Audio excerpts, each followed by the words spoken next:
Hi and welcome back to Cook Clean. I'm Tahura and today we're diving into a topic that's often overlooked but absolutely critical to food safety: cross-contamination. Whether you're cooking in a restaurant, a school kitchen, or just at home, cross-contamination is something that can happen in seconds and lead to serious health risks. So let's break it down: what it is, why it matters, and how we can prevent it.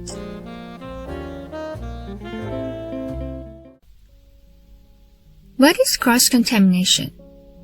Cross-contamination happens when harmful bacteria or allergens are unintentionally transferred from one surface, food, or tool to another. For example, raw chicken touches a cutting board, and then that same board is used for chopping cucumbers without being washed. The cucumbers are now contaminated, even though they look totally fine. This kind of transfer is one of the most common causes of foodborne illness. Bacteria like Salmonella, Escherichia coli, and Listeria spread easily when we are not careful. How does it happen? There are many ways cross-contamination can occur in the kitchen. Using the same knife or cutting board for raw meat and ready-to-eat foods. Not washing hands properly between tasks.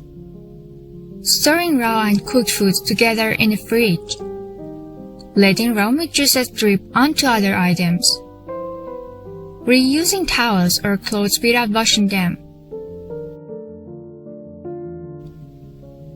Often, these actions are done out of habit or when we are in a rush, but even one small slip can cause big problems. Let's talk about risks. A lot of people think, oh, it's just a little contact, it won't matter. But it does matter, especially for children, the elderly, pregnant women, or anyone with weakened immune system. Even a tiny number of bacteria can multiply quickly and lead to food poisoning, which sometimes need medical attention. And it's not just about bacteria. Cross-contamination can also involve allergens. If someone has a nut allergy, for example, and you use the same knife to spread peanut butter and then jam, that trace of peanut could be enough to trigger a serious reaction. How can we prevent it? Here are 5 simple, powerful habits. Use separate cutting boards, ideally color-coded ones, for raw meat, poultry, fish, vegetables, and ready-to-eat items. Wash your hands properly, at least 20 seconds with soap and warm water, before and after handling raw food and between each task. Clean as you go. Wash knives, boards, and surfaces with hot, soapy water.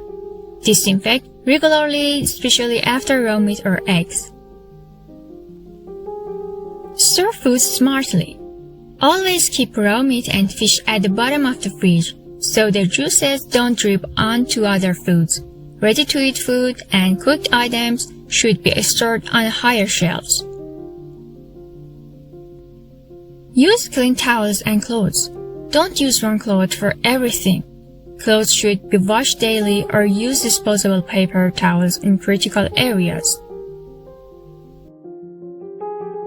A quick myth buster. Washing raw chicken doesn't reduce bacteria. It can actually spread germs through water droplets. So don't rinse meat, just cook it to the right temperature and clean all surfaces afterwards.